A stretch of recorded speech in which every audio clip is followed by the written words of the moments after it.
કેમ છો વિદ્યાર્થી મિત્રો? ચાલો ટેટ 1 માં મેરિટમાં આવું છે તો આજે સરસ મજાની એક સ્પોટ ટ્રીક તમે જોઈ લો તમારી આગળ કે આમાંથી એક પ્રશ્ન તમને 100% પૂછાશે.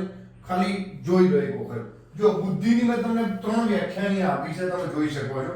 બુદ્ધિની 3 વ્યાખ્યા તમને આપી છે કે બુદ્ધિ એટલે સમગ્ર શક્તિ ધ્યેયપૂર્વક તાર્કિક વિચારી શકે. બહુ મોટી વ્યાખ્યા છે. કોની છે? તો વેક્સલરની છે. બરાબર. એક વસ્તુ યાદ રાખજો કે આપણે જ્યારે પણ વિક્સ લગાવીએ છીએ તો શું કરીએ છીએ? તાર્કિક રીતે વિચારીને લગાવીએ છીએ, ધ્યેયપૂર્વક લગાવીએ છીએ અને એ અસરકારક શરીર પર વ્યવહાર કરે છે. બરાબર. બીજી વ્યાખ્યા જુઓ, બુદ્ધિ એટલે એક કે વધારે. બહુ મોટી વ્યાખ્યા છે, એક કે વધારે. આપણે એક કે વધારે ગાર્ડ લેવાની જરૂર છે, કારણ કે આપણે હવે શું છે, દરેક વ્યક્તિને ગાર્ડની જરૂર હોય છે, જે મોટી પર્સનાલિટી હોય. બરાબર. ચલો, બુદ્ધિ એટલે ઘાટ આપવાની એક બહુ મોટી વ્યાખ્યા છે. એ શું છે? તો સ્ટર્નબર્ગની છે. એટલે યાદ રાખો, કોઈ પણ બર્ગર લાવો તમે વેચાતું, એમાં એક ઘાટ આપેલો હોય છે, બર્ગર. પછી તમારે બુદ્ધિના અભિગમો જુઓ. સ્ટર્નબર્ગનો ત્રિપુટીનો સિદ્ધાંત.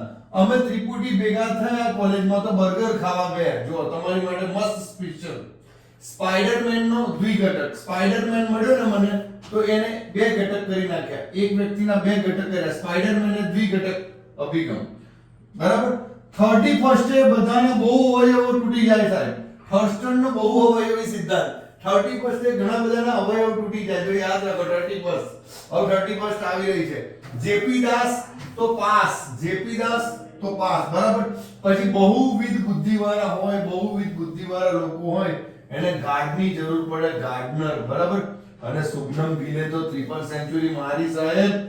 તો વિદ્યાર્થી મિત્રો, આવી સરસ મજાની શોર્ટ ટ્રીક જોવા માટે જ્ઞાન લાઈવ શિક્ષણ ચેનલને સબસ્ક્રાઇબ કરો, લાઈક કરો. જય હિન્દ, જય ભારત, જય જય ગરવી ગુજરાત.